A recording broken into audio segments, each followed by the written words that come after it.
So we serve an emotional God. Once upon a time, I actually came across a guy. He said, "Oh, anger is just of the devil. God never gets angry with his kids." And the sections of the Bible that reference God's anger are a total misrepresentation of God. And Jesus Christ corrects for our view of who God is in the New Testament. You never ever see Jesus get angry. And it's like, we're not reading the same Bible, friend. Like, God definitely gets angry. God experiences passion. God experiences love. God experiences joy. God experiences uh, uh, the full range of emotion. Like, we were created in the image of God. So God, being an emotional being, does not create us with like an inability to have or express emotion. And people that coach themselves into an emotional suppressive state do it to their own detriment. Usually when you meet Stoics that are devoid of like observable emotional response, they are dissociating to achieve that uh, posture. They have to take those emotions and shove them somewhere else, usually into an area of the subconscious where it festers and eventually causes dysfunction later in life in one way or another. Mhm. We are created as emotional beings in the image of the God that created us. And so if we shut down our own emotions, it is to our detriment. We have to learn godly ways of processing and managing emotion. That's the key. The Bible says, be angry and sin not. It doesn't say don't ever be angry or God won't like you. And one of the things that I do when I'm working with people that have been through severe trauma, one of the first things that abusers are going to take is their victim's voice. They're going to say, if you ever tell anybody about what I did to you, this will happen, or I'll hurt this person that you care about, or I'll do this to you, or whatever. There's always threats.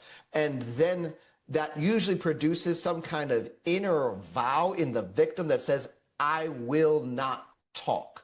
In proper programming, they use forget to remember and remember to forget programs, and they actually install those in there. Or they do something like the silence of the lambs, or the right to remain silent, and sometimes that'll involve an actual animal or human sacrifice. But like they do things to take the victim's voice away. But when your voice gets taken away, a lot of times there's no ability left to express emotion, and that ensures the dissociation around trauma emotions.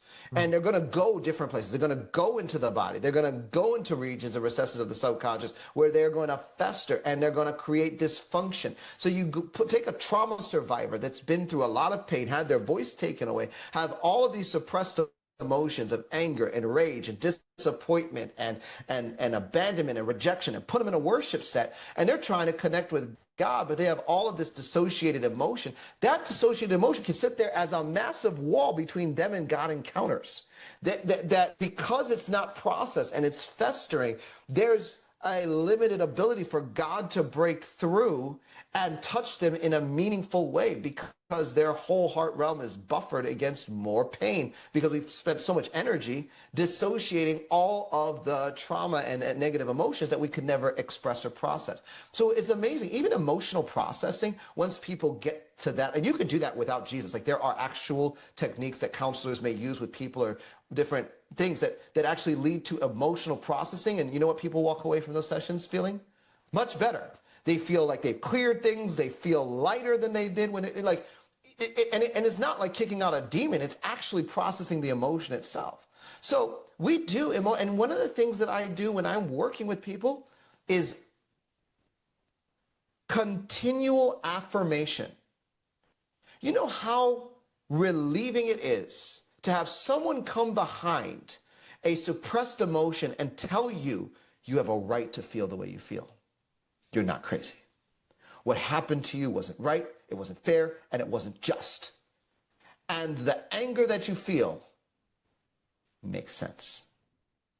That's like deliverance all by itself. So I often find myself in the role of affirming emotional responses to trauma, and it gives people the permission they need to connect with the dissociated parts of themselves that they try to forget, and to turn then that pain over to Jesus, which is the ultimate goal. And then we can clear emotions, and man, oh man, do people's lives change like overnight. So yeah, you know, now people use emotions for different things that are ungodly. We have people that act out on emotions that are negative to the detriment of others. So that's something we don't do. Again, be angry and sin not. But if you use your anger to abuse people around you or your whole family in these emotional outbursts of rage and violence, that's not okay. That is abuse.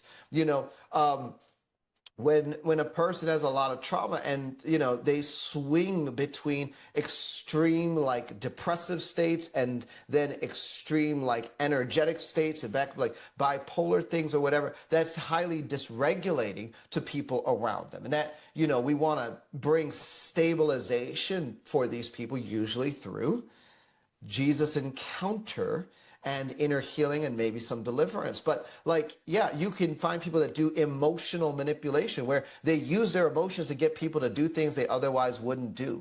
So they go into their dissociated pockets of emotions whenever they need to be really sad or really hurting or really just so that the people around them stay in a loop of control.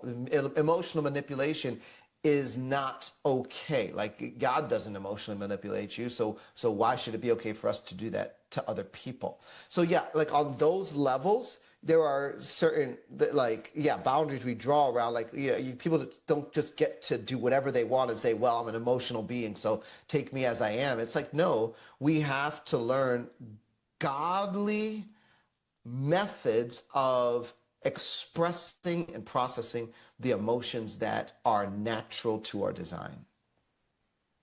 Now, here's one of the nuances.